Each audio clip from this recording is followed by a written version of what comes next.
Ready to move in premium triplex villas at Bachapalli APR Projects. AP Congress chief YS Sharmila పోటీపై నెలకొన్న ఉత్కంఠకు ఎట్టకేలకు తెరపడింది. Kadapa sitting MP ఆమె సోదరుడు వైఎస్ అవినాష్ రెడ్డిపై షర్మిల పోటీకి సిద్ధమయ్యారు.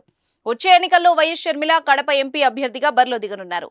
ఏఐసీసీ చీఫ్ మల్లికార్జున ఖర్గే అధ్యక్షతన ఢిల్లీలో ఇవాళ జరిగిన సీఈసీ మీటింగ్ లో ఏపీ ఎమ్మెల్యే, ఎంపీ అభ్యర్థులపై చర్చించిన అనంతరం క్యాండిడేట్లను ఫైనల్ చేశారు. 114 అసెంబ్లీ, 5 లోక్సభ స్థానాలకు అభ్యర్థులు ఖరారు చేశారు. రాజమండ్రి పార్లమెంట్ నుంచి ఏపీ కాంగ్రెస్ మాజీ చీఫ్ గిడుగు రుద్రరాజు, బాపట్ల నుంచి జేడీ శీలం, కాకినాడ బరిలో మాజీ ఎంపీ పల్లం రాజు, విశాఖ పార్లమెంట్ స్థానం నుంచి సినీ నిర్మాత సత్యారెడ్డి బరిలో దిగనున్నారు. సాయంత్రం అభ్యర్థుల అధికారిక జాబితా ఏఐసీసీ విడుదల చేయనున్నట్టు తెలుస్తోంది.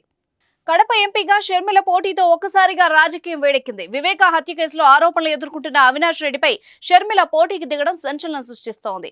అవినాష్ రెడ్డిపై వైఎస్ సునీత లేదా వైఎస్ వివేక సతీమణి పోటీ చేస్తారని వార్తలొచ్చాయి. కానీ చివరకు షర్మిలనే రంగంలోకి దిగారు. దీంతో సొంత బంధువుల మధ్య హోరాహోరీ పోటీ తప్పదు.